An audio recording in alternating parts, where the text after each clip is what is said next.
Apparently we're live. Welcome. Welcome to you. Good Vibes channel. Welcome. My name is Aleakwe, and my special guest will be sharing his wisdom and answering the African or Black question. Welcome. Please introduce yourself and tell our viewers who you are and about the community empowerment work that you do. Please. Right. Good evening. It's nice to connect at long last. My name is KWAKU. I work around the music industry. That's music business courses, letting people know about the music industry, and particularly Black music, so domestic Black music in the UK, and also African history. I've got a particular interest in British African history because we seem to know quite a bit of what goes on in the US, what goes on in the Caribbean, but we seldom seem to know much about our history in Britain. So I tend to have a focus on Britain.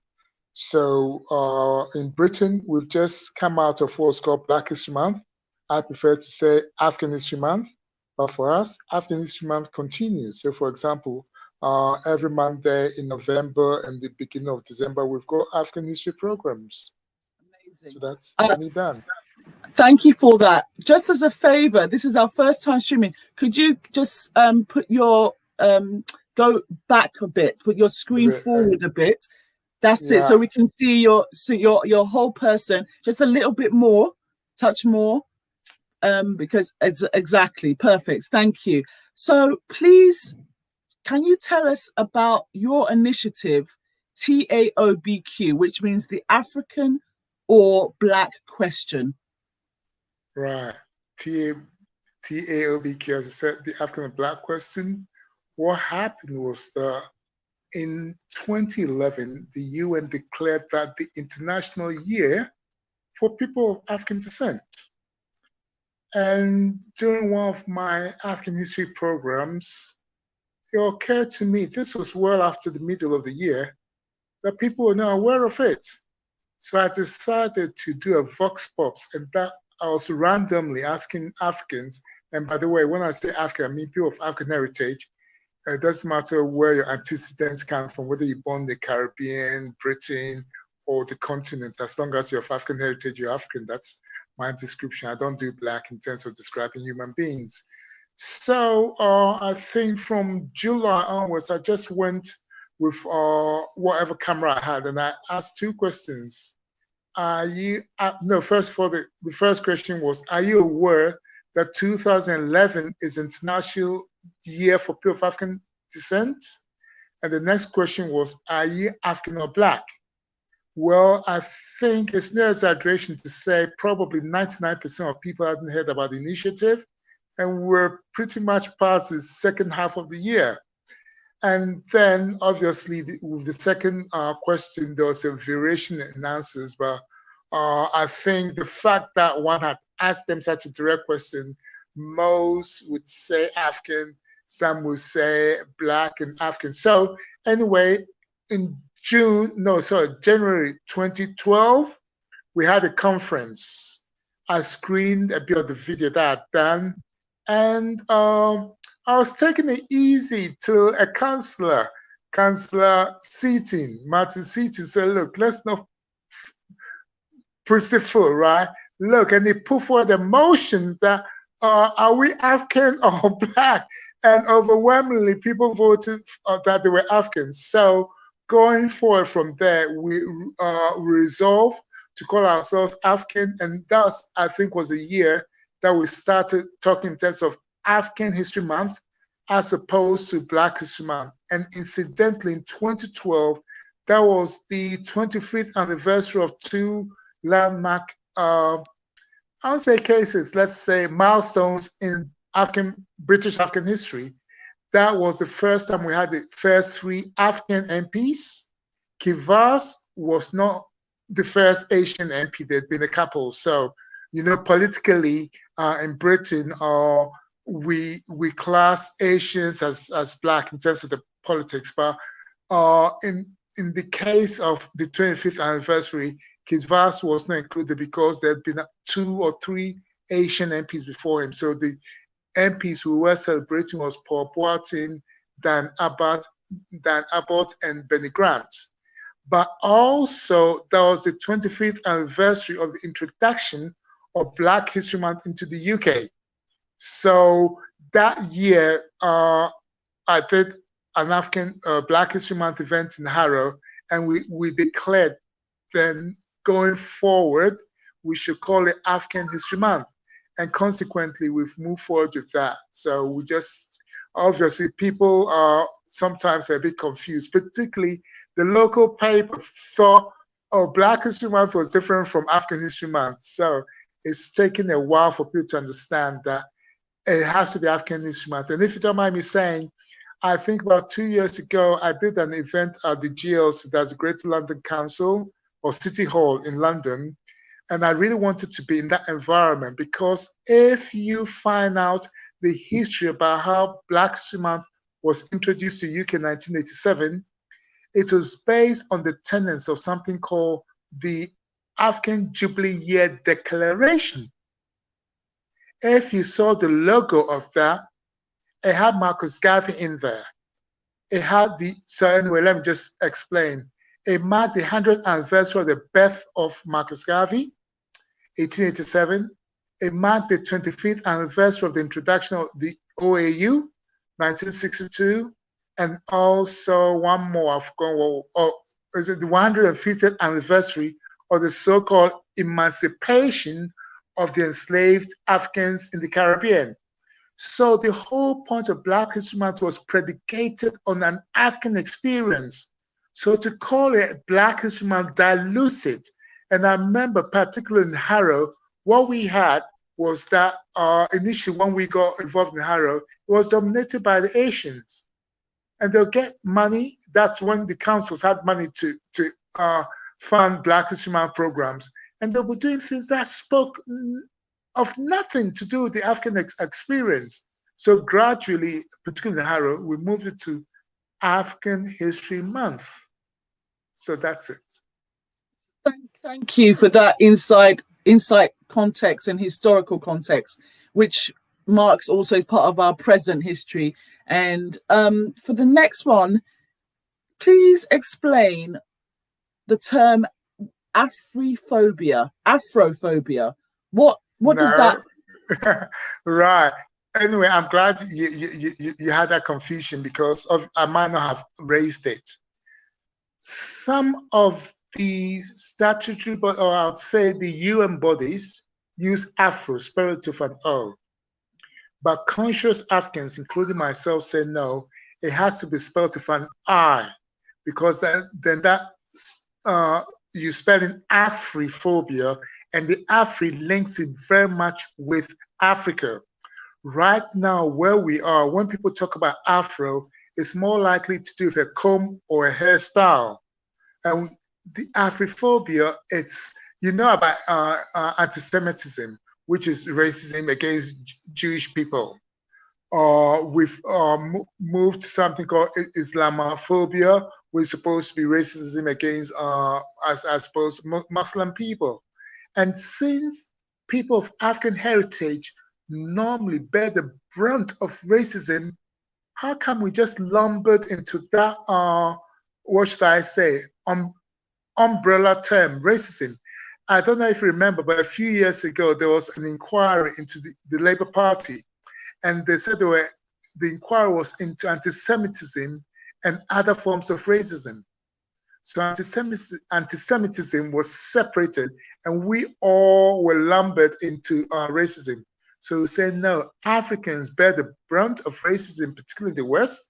So we have to use a specific word that speaks to racism against Africans and things African. So it's not just against the people, but against their culture and stuff that they do. So if someone looks down on an African culture, that's Afriphobic. And maybe to give a graphic example, George Floyd was killed in Minnesota. He died for no other reason but because he was African. So that was an Afriphobic death. So that is Afriphobia, discrimination, hatred, racism against Africans and things African. So, so to my understanding, after your definition of it, in the umbrella term, this is Afriphobia, focuses on cultural heritage, background, identity, culture of origin, African continent and the diaspora, as opposed to anti-Semitism, which is about people of Jewish faith, or Islamophobia, which is any peoples of Muslim faith.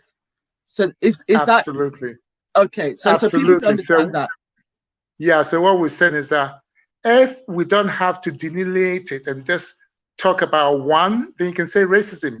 But the moment they start listing, we say that Africans, racism against Africans need their own compartment in terms of language, and that terminology is Afriphobia. So I have an issue with some of the liberal anti-racists because they do anti-Semitism, they do Islamophobia, they do anti-fascism, and then racism.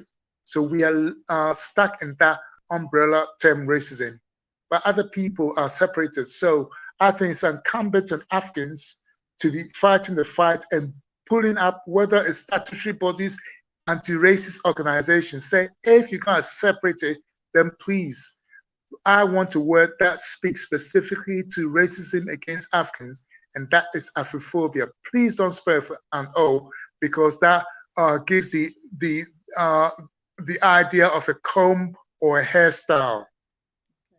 Please, viewers, about this, please, I will put all the details below this video, but please check out for more in-depth conversation about this on what's it called, the sites that there's such various websites, but a community of different projects that are being run by KWAKU, and it's there for what's called the African or Black question.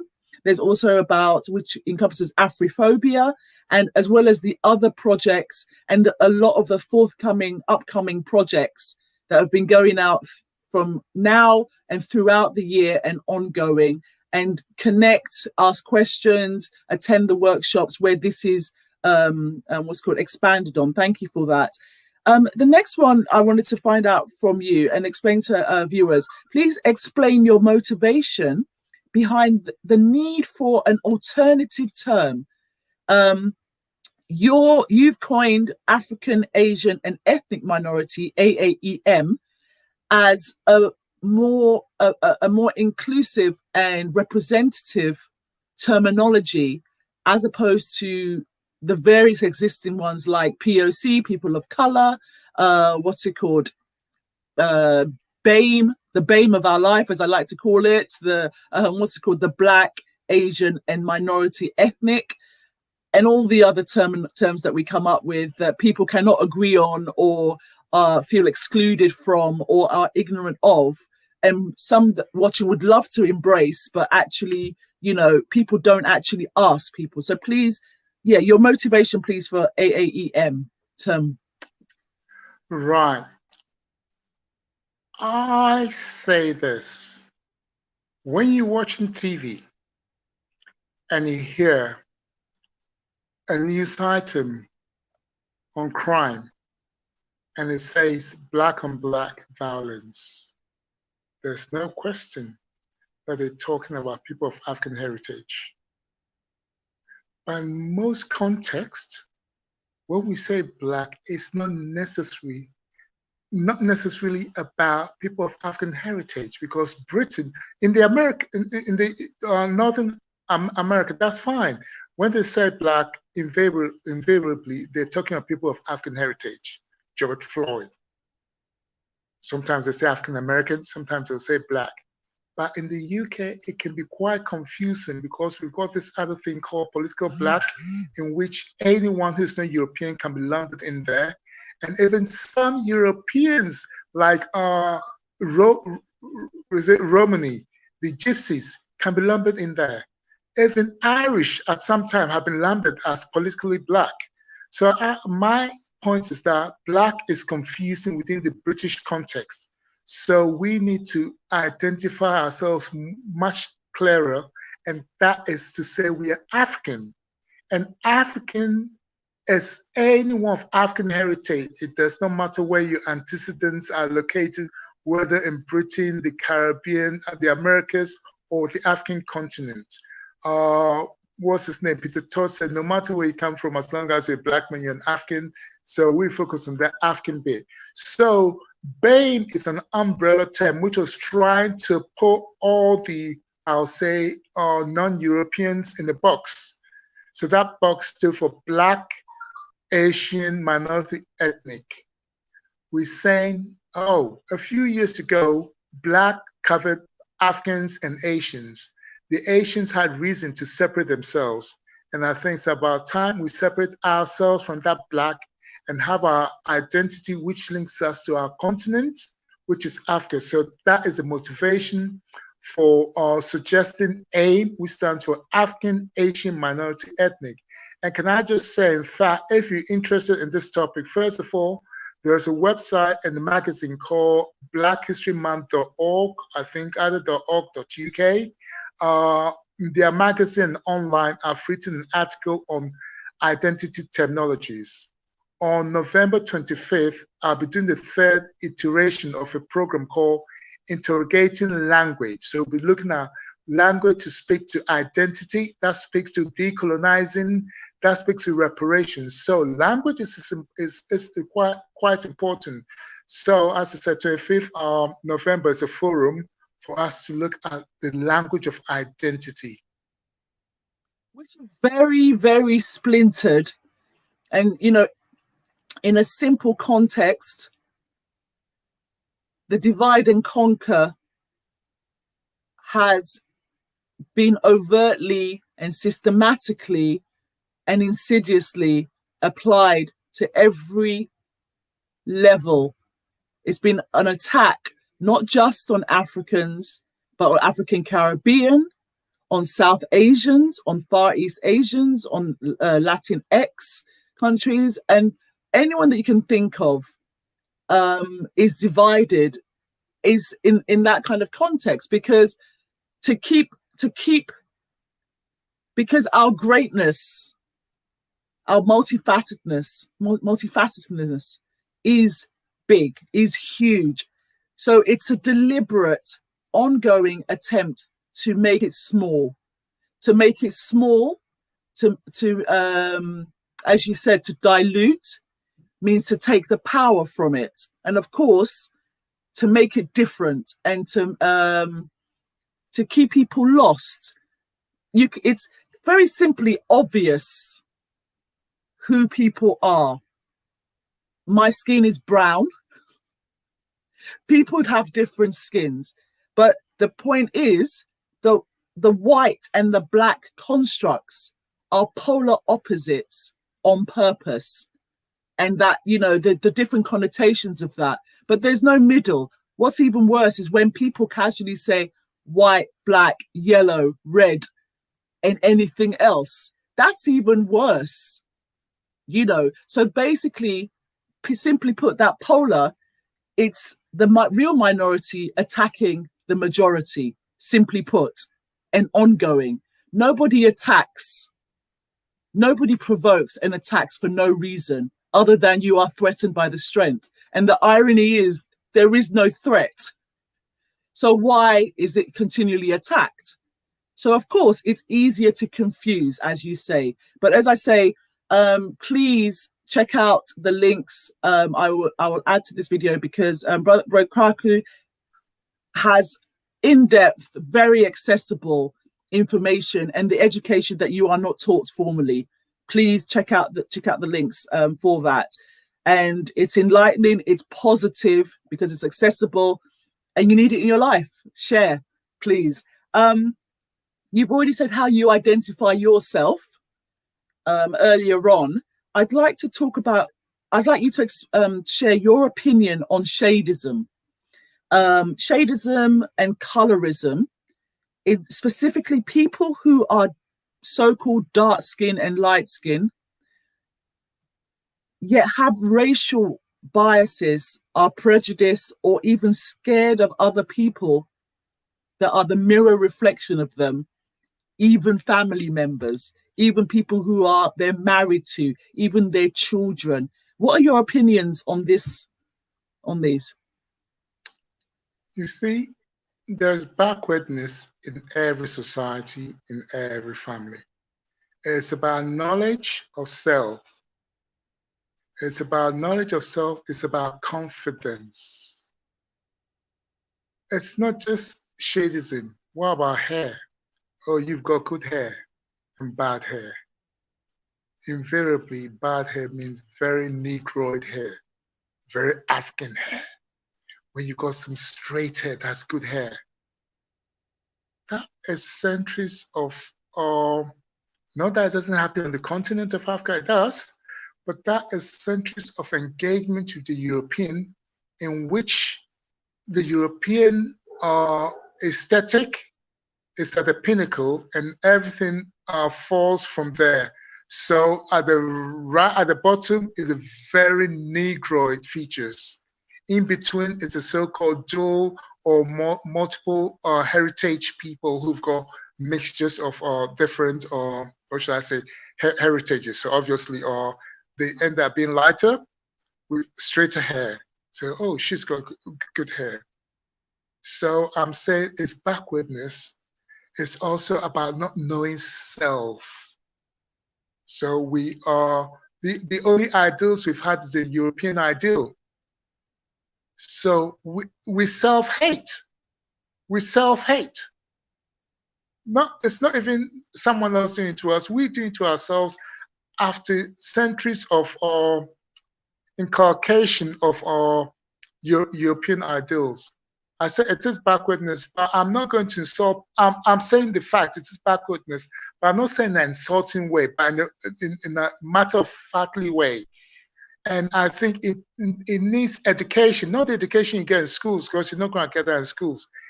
The education you get in society, like I said, like coming on my programs or similar programs and being educated. For example, I talked about Black History Month. Black History Month started in the UK officially in '87.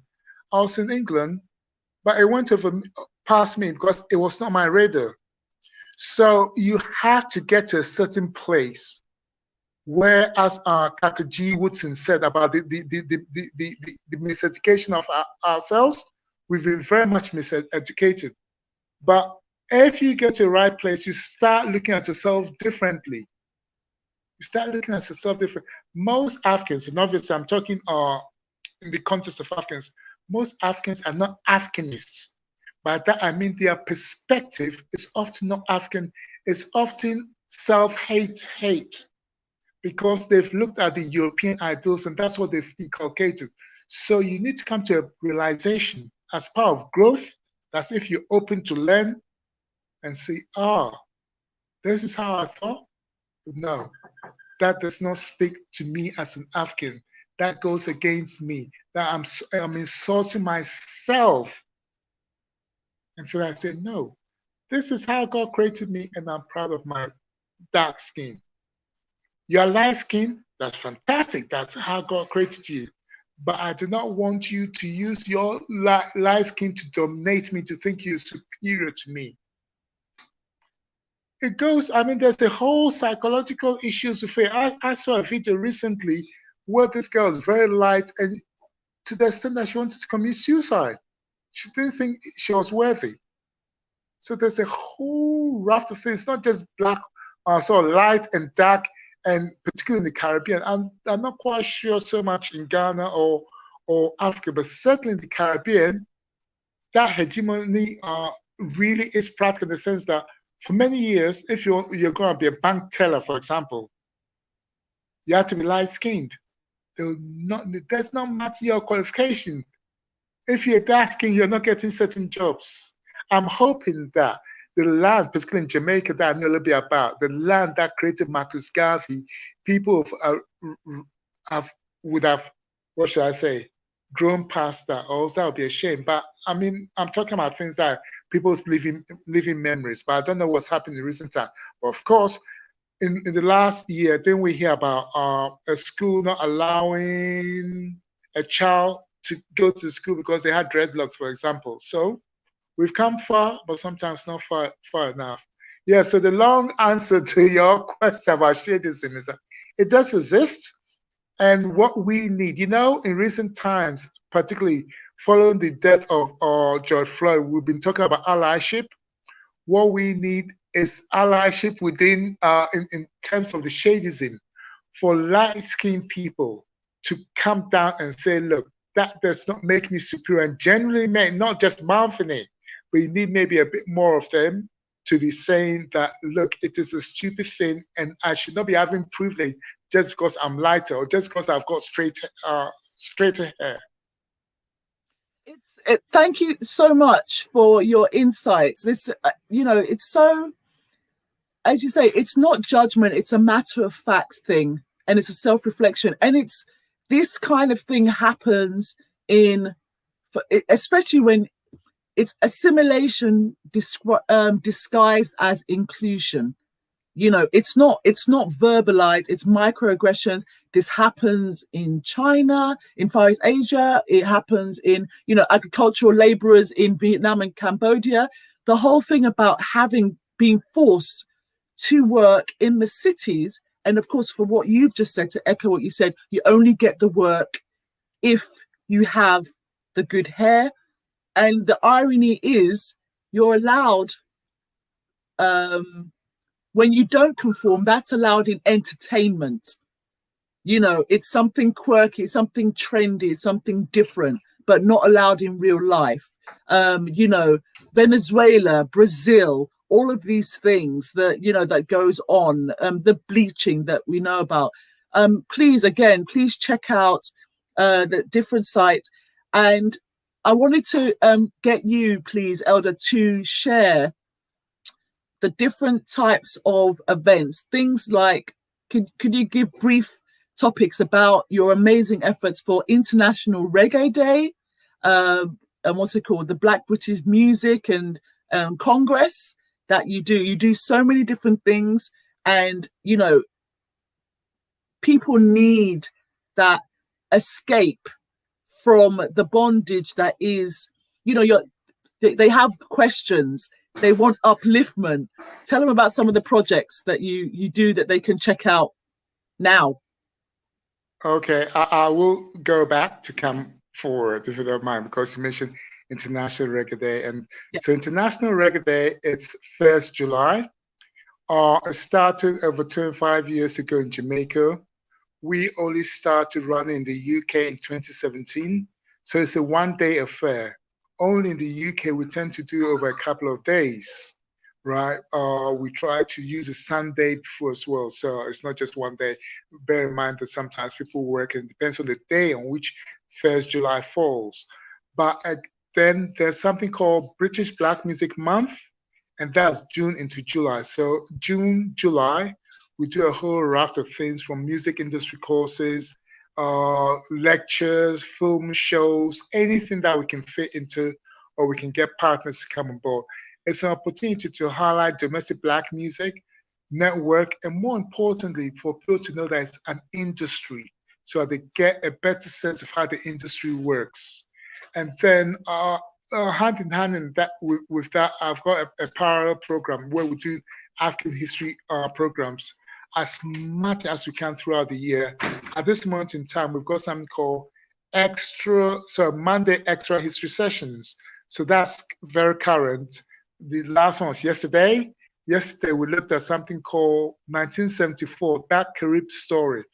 That was an incident that happened in 1974 in the club in Northwest London called the Carib Club.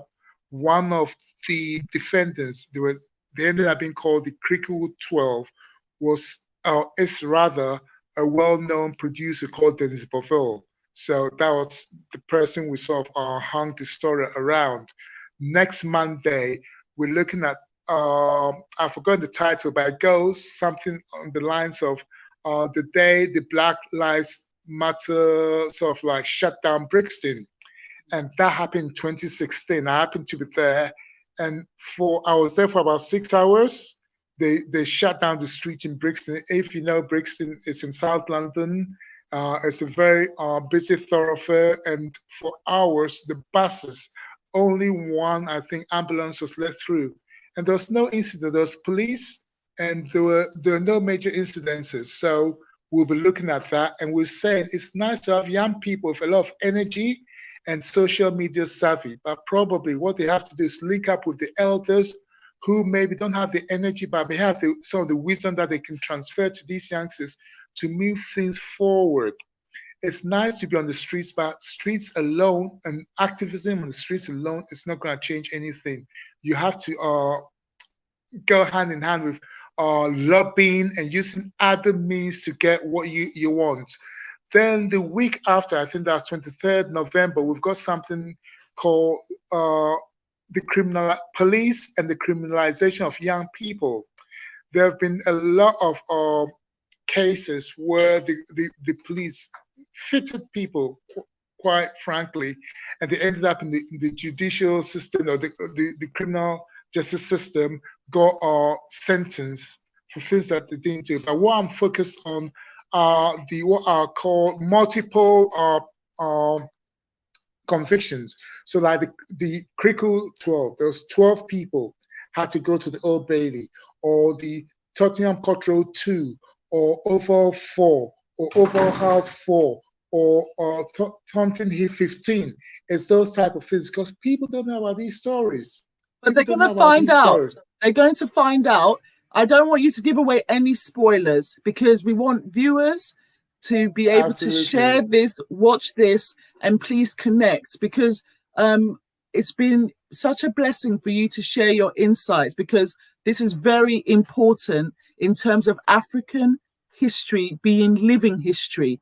And it's about intergeneration, all ages, and also it's a passing on of knowledge, but an exchange of energy, because some of the youth are born old and have ancient wisdom they're carrying, and you are passing on, elders who have that, who are still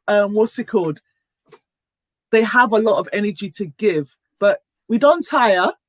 So it's time to exchange that energy and keep the movement and the critical mass going, because it's all connected. We are all connected beyond skin, but give credit where it's due. I'll share everything, and profound thanks for your time. I appreciate it. It's been a long time coming, but life hijacked. Elder KWAKU, thank you. Thank you very much. Thank you very much. I appreciate it, and have a good day. And yourself. You're welcome always. Take care. Thank you. Okay. Bye-bye.